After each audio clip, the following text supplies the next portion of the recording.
हम सब कैलेंडर तो इस्तेमाल करते हैं, पर कभी ये नहीं सोचते कि ये कितना अजीब सिस्टम है। हम मानकर चलते हैं कि साल में 12 महीने होते हैं और बस बात खत्म। लेकिन क्या हो अगर मैं कहूँ कि कभी-कभी एक 13वां, एक एक्स्ट्रा महीना भी आ जाता है, और ये किसी साइंस फिक्शन फिल्म का आइडिया नहीं बल्कि एक हकीकत है। बिल्कुल, और ये सिर्फ कैलेंडर में एक नया पेज जोड़ने जैसा नहीं है। एक ऐसा महीना जिसके अपने नियम है, अपनी एक कहानी है और एक अलग ही मकसद है।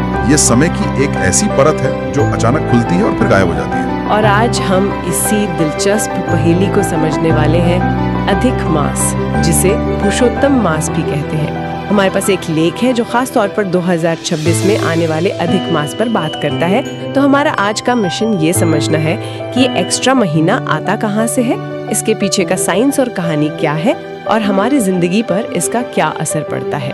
ठीक है, तो चलिए शुरू से शुरू करते हैं। मेरे दिमाग में जो सबसे पहला सवाल आ रहा है वो ये है कि आखिर ये अधिक मास है क्या? इसका मतलब क्या है? अतिरिक्त महीना, क्या ये कोई लीप ईयर जैसा कॉन्सेप्ट है? ये तुलना अच्छी है, लेकिन लीप ईयर से थोड़ा ज्यादा कॉम्प्लिकेटेड है। देखिए, सरल भाषा में कहूँ तो अधिक मास एक ऐसा चंद्र मास है जिसमें कोई सूर्य संक्रांति नहीं होती। एक मिनट, सूर्य संक्रांति नहीं होती, इसका क्या मतलब हुआ? हम मकर संक्रांति के बारे में तो सुनते हैं, पर ये हर महीने होती है क्या? हाँ बिल्कुल। संक्रांति का सीधा सा मतलब है सूर्य का एक राशि से दूसरी राशि में जाना, और ये घटना हर महीने होती है। लेकिन कभी कभी एक ऐसा पूरा चंद्र मास निकल जाता है, यानी एक अमावस्या से अगली अमावस्या तक का समय, जिसमें सूर्य अपनी राशि बदलता ही नहीं, वो पूरे महीने एक ही राशि में टिका रहता है। जब ऐसा होता है तो उस महीने को अधिक या अतिरिक्त महीना मान लिया जाता है। अच्छा, तो ये खगोलीय स्थिति है, पर ऐसा होता क्यों है? हमारे कैलेंडर में इस तरह का असंतुलन क्यों पैदा होता है? जरूर इसके पीछे कोई गणित होगा। हाँ, और इसका गणित बहुत सीधा और दिलचस्प है। सारी गड़बड़ की जड़ दो अलग अलग तरह के कैलेंडर हैं जिन्हें हम फॉलो करते हैं, सौर कैलेंडर और चंद्र कैलेंडर। जिस कैलेंडर को हम रोज इस्तेमाल करते हैं वो सौर वर्ष पर आधारित है, यानी पृथ्वी को सूरज का एक चक्कर लगाने में जो समय लगता है लगभग 365 दिन। बिल्कुल, 365 दिन और करीब 6 घंटे। लेकिन जो हमारा पारंपरिक पंचांग है वो चंद्रवर्ष को भी मानता है, जो चंद्रमा के पृथ्वी के चक्रों पर आधारित है, और चंद्रवर्ष सिर्फ 354 दिनों का होता है। ओह, तो यहाँ पर एक बड़ा गैप है, 365 और 354, मतलब हर साल 11 दिन का फर्क आ जाता है। ये तो बहुत ज्यादा है। मुझे लगता है ये हर साल जुड़ता जाता होगा। आपने एकदम सही पकड़ा। हर साल ये 11 दिन, 1 घंटा और कुछ मिनट का अंतर वो जमा होता रहता है। एक साल में ये शायद ज्यादा ना लगे, पर 2 साल में 22 दिन हो गए और 3 साल में 33 दिन, मतलब लगभग एक पूरा महीना। अगर हम इस अंतर को ठीक ना करें तो हमारे त्योहार और मौसम वो पूरी तरह से गड़बड़ा जाएंगे। दिवाली कभी गर्मियों में आने लगेगी तो होली सर्दियों में। समझी। तो अधिक मास इस गड़बड़ी को ठीक करने का एक तरीका है, एक तरह से कैलेंडर को रीसेट करने का बटन। एकदम सही, ये एक तरह का नेचुरल करेक्शन सिस्टम है। लेख में बताया गया है कि ये स्थिति हर 32 महीने 16 दिन और 4 घंटे के बाद आती है। तब पंचांग में एक अतिरिक्त महीना जोड़ दिया जाता है ताकि चंद्र और सौर कैलेंडर वापस एक दूसरे के साथ सिंक हो जाए। ये दिखाता है कि हमारे पूर्वज समय की गणना को लेकर कितने सटीक और जागरूक थे। ये वाकई कमाल है। मतलब ये सिर्फ कोई परंपरा नहीं बल्कि एक बहुत ही एडवांस्ड खगोलीय कैलकुलेशन है। लेकिन जो बात मुझे सबसे ज्यादा हैरान कर रही है वो ये है कि उन्होंने इस गणितीय जरूरत को सिर्फ एक फॉर्मूले की तरह नहीं छोड़ा, उन्होंने इसे एक पहचान दी, एक कहानी दी। लेख में इसे पुरुषोत्तम मास कहा गया है और यहीं से मामला और दिलचस्प हो जाता है। हाँ, और यहीं पर विज्ञान और आस्था का वो संगम होता है जो भारतीय संस्कृति की खासियत है। देखिए, वैदिक परंपरा में हर चंद्रमास का एक स्वामी या अधिपति देवता होता है। हर महीने का कोई न कोई बॉस है, जैसे चैत्र के स्वामी विष्णु हैं, वैशाख के मधुसूदन वगैरह वगैरह। तो फिर इस एक्स्ट्रा महीने का क्या? इसका बॉस कौन था? यही तो समस्या थी, इसका कोई स्वामी नहीं था। ये एक अनाथ महीने की तरह था। कोई देवता इसकी जिम्मेदारी लेने को तैयार नहीं था। इस वजह से इसे शुभ कामों के लिए बिल्कुल बेकार माना जाने लगा।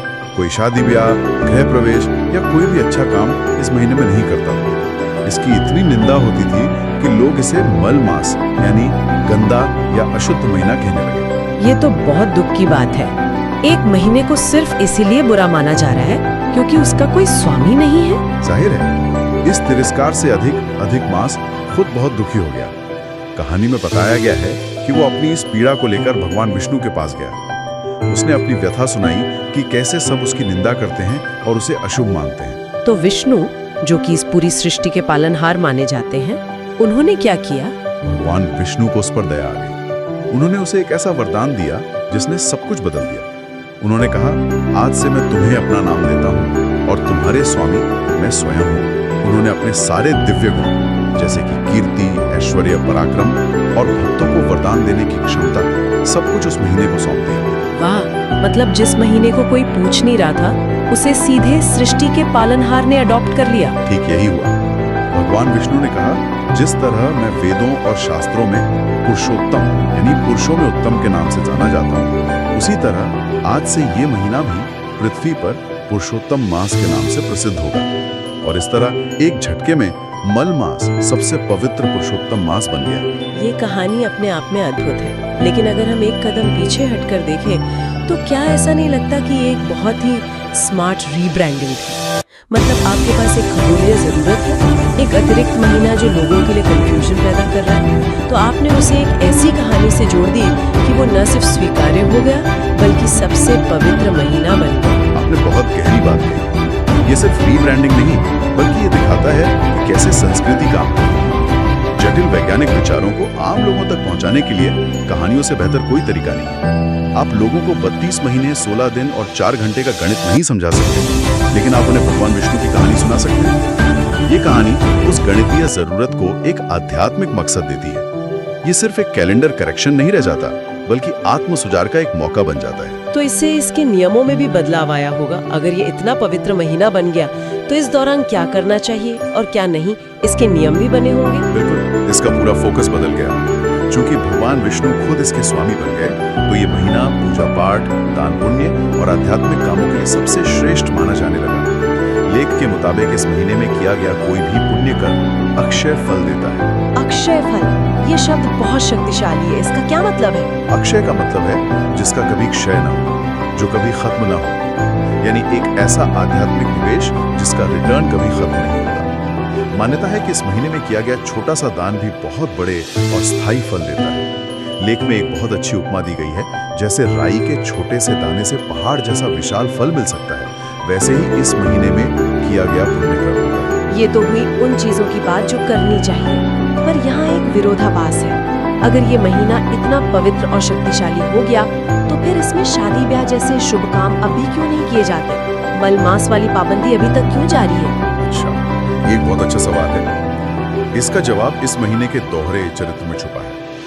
देखिए, इसे पुरुषोत्तम मास का गौरव तो मिल गया, लेकिन इसकी मूल प्रकृति एक अतिरिक्त या असंतुलित समय की है। ये हमारे नियमित सांसारिक चक्र से बाहर का समय है। इसीलिए इसे भौतिक या सांसारिक कामों के लिए नहीं, बल्कि आध्यात्मिक कामों के लिए आरक्षित कर दिया गया। तो ये एक तरह का आध्यात्मिक पॉज बटन है। आप अपनी रोजमर्रा की दुनियादारी को रोककर सिर्फ अपनी आत्मा पर ध्यान केंद्रित करते हैं। बिल्कुल, आप इसे ऐसे समझ सकते हैं कि ये महीना दुनिया के लिए नहीं, बल्कि अपने भीतर की दुनिया के लिए है। इसीलिए लेख में साफ तौर पर कुछ सांसारिक कामों की मनाही है, जैसे नामकरण संस्कार, यज्ञोपवीत, विवाह या गृह प्रवेश। यहाँ तक कि कोई नई महंगी चीज जैसे गाड़ी, मकान या सोना चांदी खरीदने की भी सलाह नहीं दी जाती। विचार ये है कि अपनी ऊर्जा को बाहरी उपलब्धियों पर खर्च करने के बजाय उसे ध्यान, जप, दान और भक्ति में लगाना चाहिए। तो एक तरह से ये एक महीने का डिटॉक्स है, भौतिक इच्छाओं से डिटॉक्स। चलिए अब थोड़ा प्रैक्टिकल होते हैं और खास तौर पर साल 2026 की बात करते हैं। जो लोग पंचांग को मानते हैं और अपनी योजनाओं को इसके हिसाब से बनाते हैं, उनके लिए ये जानना जरूरी होगा ये अधिक मास 2026 में कब पड़ रहा है। हाँ, लेख में इसकी पूरी जानकारी दी गई है। साल 2026 में अधिक मास 17 मई दिन रविवार से शुरू होगा और 15 जून दिन रविवार तक चलेगा। यानी मई के बीच से लेके जून के बीच तक पूरा एक महीना। और क्या इसका कोई खास नाम होगा? हाँ, अधिक मास जिस चंद्र महीने के साथ जुड़कर आता है उसी का नाम ले लेता है। 2026 में ये ज्येष्ठ महीने के दौरान पड़ रहा है, इसलिए इसे ज्येष्ठ अधिक मास कहा जाएगा। तो जो लोग साल 2026 में मई जून में किसी बड़े शुभ काम जैसे शादी की योजना बना रहे हैं, उन्हें इस अवधि का ध्यान रखना है। ये जानकारी वाकई बहुत काम की है। ये सिर्फ एक धार्मिक मान्यता नहीं है, बल्कि ये हमें समय के बारे में एक अलग तरीके से सोचना सिखाती है। ये हमें याद दिलाती है कि समय सिर्फ एक सीधी रेखा नहीं है, इसमें भी उतार चढ़ाव और संतुलन की जरूरत होती है। बिल्कुल। और ये जीवन की गति को भी एक महीने के लिए धीमा करने और उसे एक अलग दिशा देने का अवसर है। भागदौड़ भरी जिंदगी में ये एक ठहराव जैसा है। तो आज की इस पूरी बातचीत को अगर मैं समेटना चाहूँ तो हमने अधिक मास के 3 मुख्य पहलुओं को समझा। पहला, इसका वैज्ञानिक आधार जो सौर और चंद्र कैलेंडर के 11 दिन के सालाना अंतर को हर 3 साल में एक अतिरिक्त महीना जोड़कर ठीक करता है। दूसरा, इसकी पौराणिक कहानी, कैसे एक तिरस्कृत मल मास भगवान विष्णु के हस्तक्षेप से सबसे पवित्र पुरुषोत्तम मास बन गया। ये कहानी विज्ञान को एक आध्यात्मिक अर्थ देती है। और तीसरा, इसके व्यवहारिक नियम, यानी इस महीने को सांसारिक कामों से दूर रखकर दान, पुण्य और आध्यात्मिक उन्नति के लिए कैसे इस्तेमाल किया जाए ताकि उसका अक्षय फल मिल सके। ये स्रोत हमें बहुत खूबसूरती से दिखाते हैं कि कैसे एक खगोलीय गणना और एक पौराणिक कथा मिलकर एक पूरे महीने की सांस्कृतिक और धार्मिक प्रथाओं को आकार देते हैं। ये सिर्फ कैलेंडर को ठीक करना नहीं है, बल्कि जीवन को देखने का एक नजरिया है। ये हमें सिखाता है कि कैसे प्राचीन संस्कृतियां विज्ञान और आध्यात्मिकता को अलग अलग नहीं देखती थी, बल्कि उन्हें एक ही सिक्के के 2 पहलुओं की तरह मानती थी। सही कहा। विज्ञान बताता है कैसे और आध्यात्मिकता बताती है क्यों।